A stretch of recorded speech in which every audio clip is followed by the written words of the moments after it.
반짝이는 눈빛 눈이 부셔 매일 날 감싸주는 손길. She once blamed her for her daughter's death, but what happened when the truth finally comes out and the real killer is revealed? After years of hatred and misunderstanding, the real story behind Kim Do-hee's death finally began to unfold. Kang Jae In had just discovered that her mother, Choi Ja-young, was suffering from dementia. It shook her to the core. She had spent so much of her life blaming and arguing with her mom, never realizing her mother had been hiding such a painful truth. As the illness progressed, guilt consumed Jae In. Her mother, who had always stood by her, was now slipping away, and she hadn't even noticed. On the other side, Jung Yeon-hee, the grieving mother of Do-hee, was dealing with her own regret. For the longest time, she had believed that Choi Ja-young was responsible for her daughter's death. She had thrown Jae In out of her house, treated her cruelly, and carried the weight of anger and betrayal. But the truth hit hard. The real killer was Hwang Gi Chan. Everything she thought she knew had been wrong. Realizing her mistake, Yeon-hee felt the deep need to apologize. She asked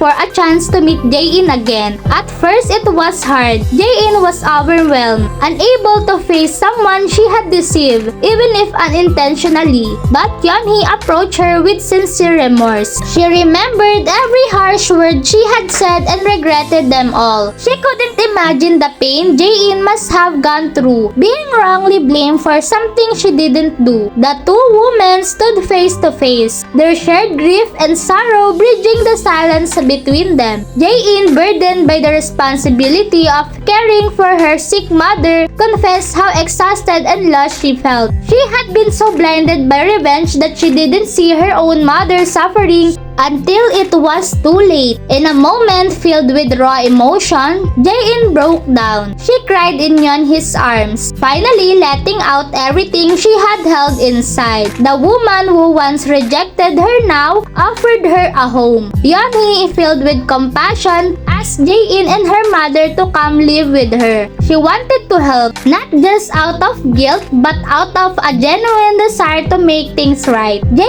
In hesitated, feeling undeserving, but Yeon-hee reminded her that love and healing don't come from pride. They come from people choosing to show up for each other, even after all the pain. What started as a story of blame and tragedy turned into a moment of truth, forgiveness, and the beginning of healing between two families who had lost everything and now perhaps had a chance to start again.